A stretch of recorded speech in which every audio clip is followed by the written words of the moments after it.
हाय प्यारे बच्चे, good morning all of you. कैसे हैं आप लोग? अच्छे और स्वस्थ हैं? चलिए तो प्यारे बच्चे ध्यान दीजिएगा। पिछली वीडियो में हम लोगों ने देखा था यूज ऑफ इट और यूज ऑफ देयर। ठीक है, इस वीडियो में हम लोग देखने जा रहे हैं यूज ऑफ इट के बारे में। ठीक है प्यारे दोस्तों, तो थोड़ा सा अब ध्यान दीजिएगा और बातचीत को आगे की तरफ हम लोग बढ़ा देते हैं। ठीक है दोस्तों, तो चलिए ध्यान दीजिएगा।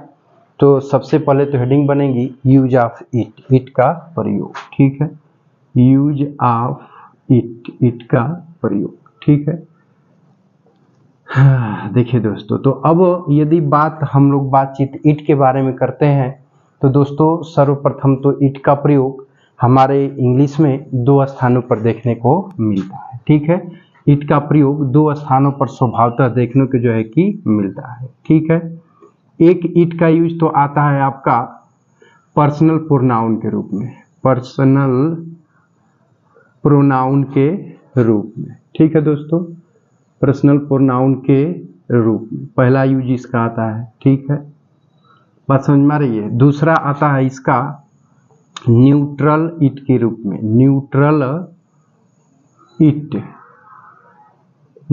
इट के रूप में। ठीक है दोस्तों, ध्यान दीजिएगा, न्यूट्रल इट के रूप में। ठीक है, हमने कहा बाबू कि इट हो गया, तो इट का प्रयोग सामान्यतः अंग्रेजी में हम लोग दो रूपों में देखते हैं, एक पर्सनल प्रोनाउन के रूप में, ठीक है, दूसरा न्यूट्रल इट के रूप में। ठीक है, तो पर्सनल प्रोनाउन के रूप में अब यहाँ कह लीजिए कि थर्ड पर्सन के अंतर्गत आता है, थर्ड पर्सन के अंतर्गत आता है। ठीक है, आता है। ठीक है, और जो न्यूट्रल इट के रूप में होता है, न्यूट्रल इट के रूप में प्राकृतिक घटना को व्यक्त करने के लिए, प्राकृतिक घटनाओं को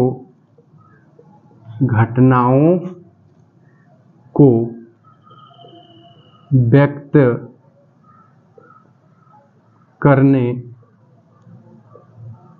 के लिए। ठीक है, तो ध्यान दीजिएगा। ठीक, तो अब देखिए, जब बातचीत हम लोग करेंगे कि इट का प्रयोग पर्सनल प्रोनाउन के रूप में किया जाता है, तो उस दशा में पर्सनल प्रोनाउन के रूप में इट का प्रयोग दो स्थितियों में आता है।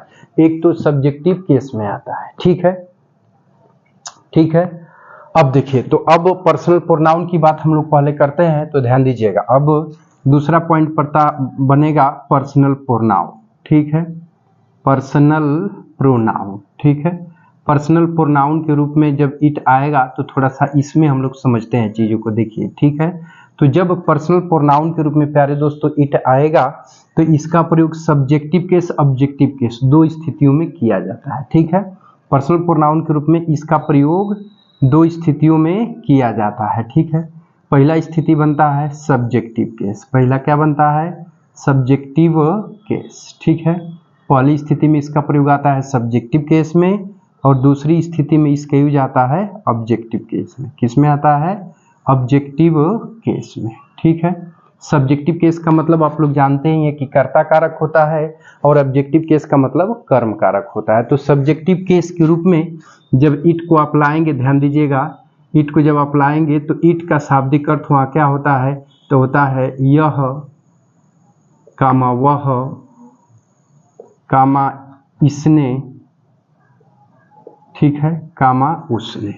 ठीक है, यह सब्जेक्टिव केस के रूप में इसका अर्थ होता है। ठीक है, अब ऑब्जेक्टिव केस के रूप में आएंगे तो इसका अर्थ होता है, इट का अर्थ होता है, ध्यान दीजिएगा, इसे, उसे,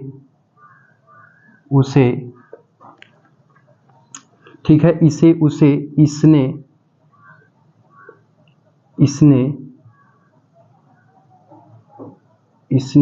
उसने। ठीक है, ध्यान दीजिएगा, इसका ऑब्जेक्टिव केस के रूप में अर्थ होता है। ठीक है प्यारे बच्चे, चलिए बातचीत को थोड़ा सा और एक बार हम लोग रिपीट करते हैं।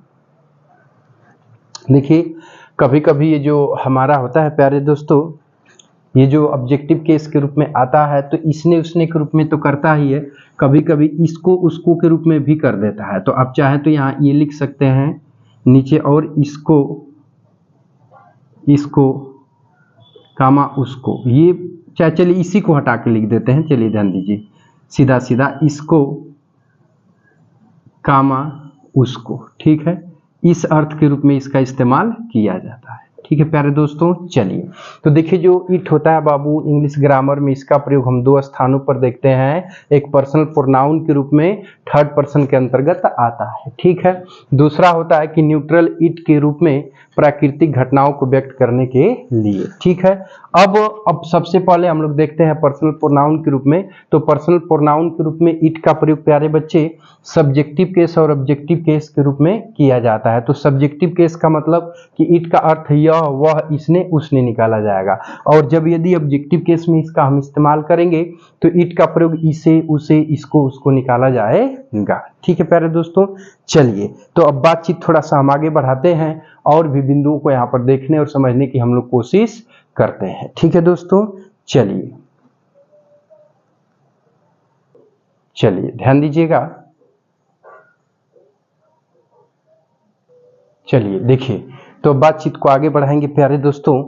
तो इसको हम लोग थोड़ा सा मिटा लेते हैं, ठीक है। चलिए देखिए, अब पहला पॉइंट तो ये बनता है कि प्यारे बच्चे देखिए, जो मान लीजिए कि इट माने भी हुआ होता है, इट हो गया, ठीक है आपका, इसके साथ साथ दिस हो गया, डैट हो गया, क्या हो गया, डैट हो गया, ठीक है। इसके बाद सी हो गया, ठीक है। देखिए इट यहाँ पर हो गया वह, ठीक है। चलिए तो पहला पॉइंट तो ये बना कि इट का शाब्दिक अर्थ हुआ होता है, डैट का शाब्दिक अर्थ हुआ होता है, सी का भी शाब्दिक अर्थ हुआ होता है, और ही का भी शाब्दिक अर्थ क्या होता है प्यारे बच्चे, वह होता है, ठीक है। तो सबसे पहले तो हम इनके बारे में थोड़ा सा इनके डिफरेंस को देखते हैं, ठीक है प्यारे बच्चे। तो देखिए पहली बात तो ये है कि इट माने वह हुआ, डैट माने भी वह हो गया, सी माने भी वह हो गया, ही माने भी वह हो गया, ठीक है। तो अब सबसे पहले बात हम इट की, अरे ये डैट की करेंगे, ठीक है प्यारे बच्चे। हम बात सबसे पहले किसकी करेंगे, डैट की। तो डैट एक डिमोन्स्ट्रेटिव प्रोनाउन है। कौन सा प्रोनाउन है, डिमोन्स्ट्रेटिव प्रोनाउन है, ठीक है, जिसका प्रयोग दूर स्थित एक व्यक्ति वस्तु की ओर संकेत करने के लिए किया जाता है। डैट जो है कि एक डिमोन्स्ट्रेटिव प्रोनाउन है जिसका प्रयोग दूर स्थित,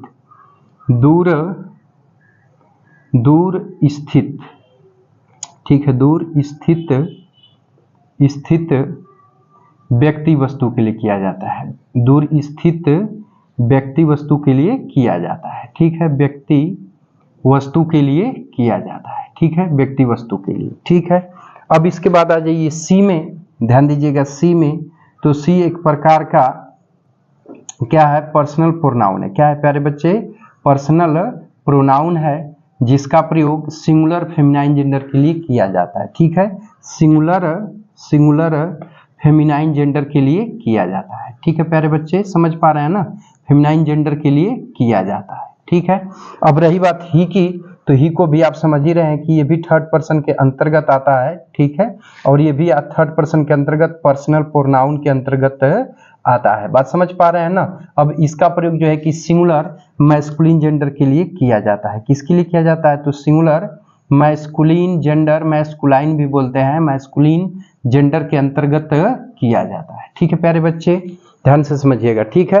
तो डैट हो गया, तो डैट एक डिमोन्स्ट्रेटिव प्रोनाउन है जिसका प्रयोग दूर स्थित एक व्यक्ति वस्तु के लिए किया जाता है। इसके बाद आपका हो गया सी। तो सी एक प्रकार से पर्सनल प्रोनाउन है जिसका प्रयोग सिंगुलर फेमिनाइन जेंडर के लिए किया जाता है। और बात हुई फिर ही की, तो ही भी जो है कि थर्ड पर्सन के अंतर्गत पर्सनल प्रोनाउन के रूप में सिंगुलर मैस्कुलिन जेंडर के लिए प्रयोग किया जाता है, ठीक है प्यारे बच्चे।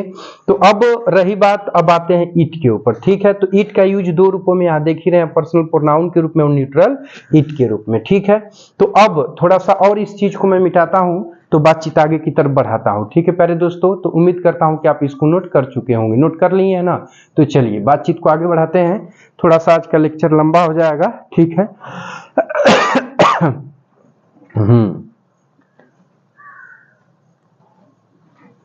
देखिए अब मैं मिटा देता हूं, ठीक है, चलिए।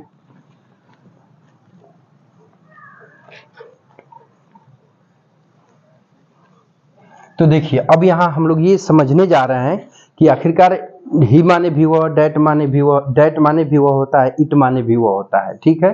तो आखिरकार कब वह की अंग्रेजी इट लगाएंगे और कब वह की अंग्रेजी डैट लगाएंगे, ठीक है दोस्तों। तो देखिए अगर, ठीक है, मान लीजिए स्पीकर हो गया, क्या हो गया भैया, स्पीकर हो गया, ठीक है। स्पीकर मतलब क्या हो गया, वक्ता, ठीक है।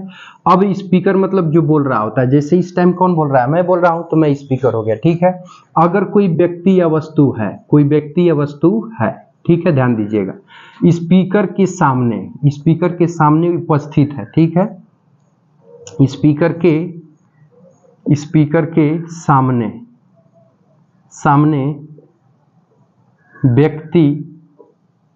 व्यक्ति या वस्तु उपस्थित हो, ठीक है, उपस्थित हो, ठीक है। और उसके लिए वह का प्रयोग किया गया हो, वह का प्रयोग किया हो, तो वहाँ डैट का प्रयोग करते हैं, डैट का प्रयोग करते हैं, ठीक है। ध्यान दीजिएगा, वहाँ किसका प्रयोग करते हैं, डैट का प्रयोग करते हैं, ठीक है प्यारे बच्चों। यानी कहने का तात्पर्य है कि जो स्पीकर है, ठीक है, अगर कोई व्यक्ति या वस्तु है उसके लिए तरफ वो संकेत करते हुए, ठीक है, वह शब्द का प्रयोग कर रहा है और वो व्यक्ति या वस्तु स्पीकर अथवा वक्ता के सामने उपस्थित है, तो उस दशा में वह शब्द के अंग्रेजी के लिए डैट का इस्तेमाल किया जाएगा, ठीक है। समझ में आ रही है बात। और इसके विपरीत ध्यान दीजिएगा, ठीक है, अब वक्ता के सामने व्यक्ति या वस्तु उपस्थित न हो, व्यक्ति या वस्तु उपस्थित न हो, ठीक है, व्यक्ति या वस्तु उपस्थित न हो, ठीक है। और उसकी तरफ और उसके लिए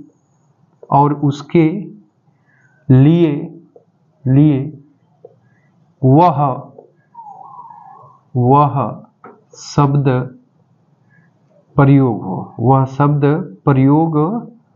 प्रयोग हो, तो उस दशा में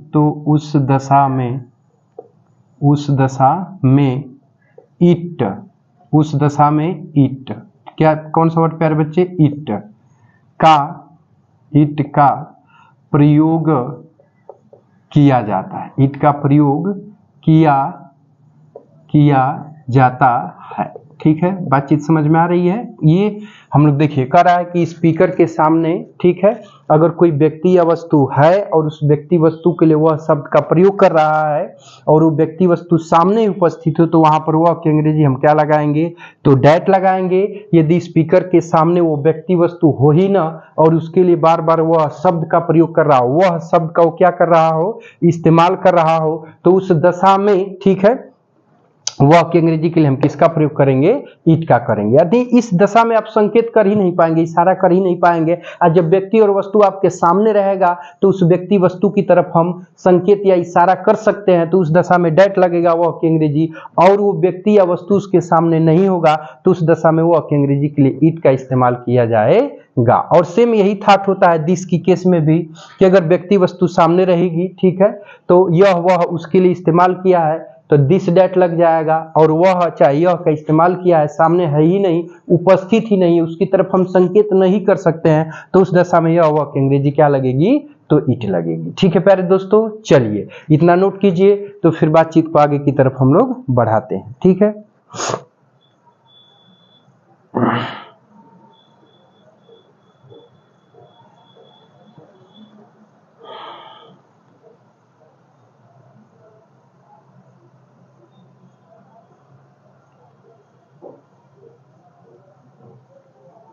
हो गया प्यारे दोस्तों, आगे बढ़ें, हाँ हो गया। चलिए इसको मिटाते हैं, थोड़ा सा हम आगे बढ़ते हैं, ठीक है।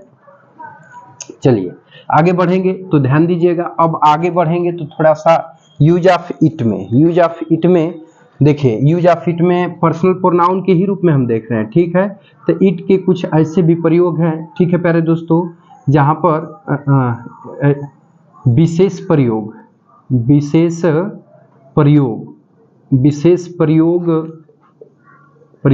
हैं, जहाँ ईंट का प्रयोग जो है कि छोटे छोटे जीव जंतु कीड़े मकोड़े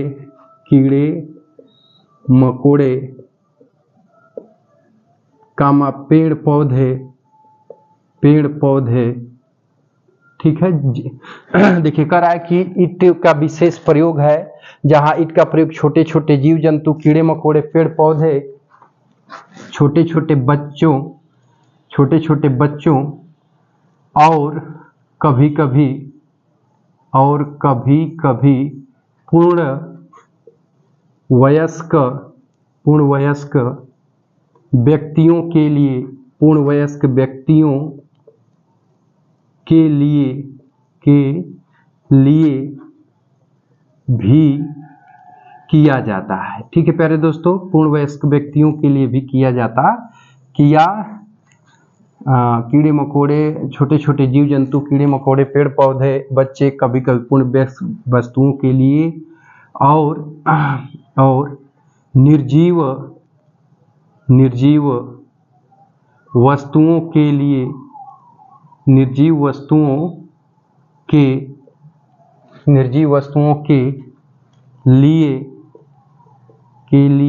किया जाता है, निर्जीव वस्तुओं के लिए किया जाता है, ठीक है प्यारे बच्चे। देखिए यहाँ पर तो पहले तो दिस डैट और इट के प्रयोग में डिफरेंस हमने दिखाया। अब इसके बाद कह रहा है कि ईंट के विशेष प्रयोग है, जहाँ ईंट का प्रयोग छोटे छोटे जीव जंतु कीड़े मकोड़े पेड़ पौधे बच्चों कभी कभी पूर्ण वयस्क व्यक्तियों के लिए और निर्जीव वस्तुओं के लिए किया जाता है, ठीक है प्यारे बच्चों। तो चलिए इतना कंसेप्ट क्लियर हुआ। तो ईंट का प्रयोग जो है कि इंग्लिश ग्रामर में 2 स्थानों पर किया जाता है, एक न्यूट्रल ईंट के रूप में या दूसरा पर्सनल प्रोनाउन के रूप में। तो पर्सनल प्रोनाउन के रूप में आएंगे तो ईंट का प्रयोग 2 स्थानों पर किया जाता है, एक सब्जेक्टिव केस में एक ऑब्जेक्टिव केस में। तो सब्जेक्टिव केस में इसका अर्थ होता है यह वह इसने उसने, और ऑब्जेक्टिव केस में होता है कि इसे उसे इसको उसको, ठीक है प्यारे बच्चों। तो अब सी माने भी वह होता है, ही माने भी वह होता है, दिस डैट माने भी यह वह होता है और इट माने भी यह वह होता है। 3 शब्दों में अंतर क्या है? तो हमने बताया कि ही और सी थर्ड पर्सन के अंतर्गत, पर्सनल प्रोनाउन में ही थर्ड पर्सन के अंतर्गत आने वाले पुरुषवाचक और स्त्रीवाचक शब्द है, जहां पर ही का प्रयोग सिंगुलर मैस्कुलिन जेंडर के नाउन के लिए किया जाता है और सी का प्रयोग सिंगुलर नंबर फेमिनाइन जेंडर के नाउन के लिए प्रोनाउन के रूप में किया जाता है। अब दिस डैट और इट की बात रही तो देखिए, तो दिस डैट का प्रयोग कब किया जाता है? तो दिस डैट का प्रयोग तब किया जाता है जहां पर व्यक्ति वक्ता के स्पीकर के सामने हो और उसकी तरफ संकेत अथवा इशारा करते हुए दिखाया जा सके। तो इस दशा में हम किसका प्रयोग करते हैं दोस्तों? तो दिस और डैट का प्रयोग करते हैं यह वह की अंग्रेजी के लिए, ठीक है। इसके बाद हम इट का प्रयोग उस दशा में करेंगे जब कोई व्यक्ति या वस्तु वक्ता के सामने उपस्थित न हो। तो जब वक्ता के सामने उपस्थित नहीं रहेगी तो उस व्यक्ति अथवा वस्तु की तरफ हम संकेत कर ही नहीं पाएंगे, और जब संकेत नहीं कर पाएंगे और उस व्यक्ति वस्तु के लिए यह वह शब्द का हम प्रयोग कर रहे हो तो उस दशा में यह वह की मीनिंग के लिए इट का इस्तेमाल किया जाएगा, ठीक है। उसके साथ साथ अब बात करेंगे इट की। तो इट के कुछ विशेष प्रयोग भी हैं, जहां इट का प्रयोग छोटे छोटे जीव जंतु कीड़े मकोड़े पेड़ पौधे बच्चे कभी कभी पूर्ण वयस्क व्यक्तियों के लिए और निर्जीव वस्तुओं के लिए किया जाता है, ठीक है प्यारे दोस्तों। अब इसके कुछ एग्जाम्पल्स बनेंगे, तो एग्जाम्पल्स वगैरह हम लोग देखेंगे अगली वीडियो में। इस लेक्चर में दोस्तों बस यही तक, इट के लेक्चर में बस यही तक आज का वीडियो समाप्त करते हैं। और वीडियो अच्छा लगा होगा तो लाइक एंड शेयर जरूर करिएगा। मिलते हैं नेक्स्ट वीडियो में, तब तक के लिए टेक केयर, बाय बाय, जय हिंद बच्चों। और एपिसोड देखने के लिए आपका बहुत बहुत धन्यवाद।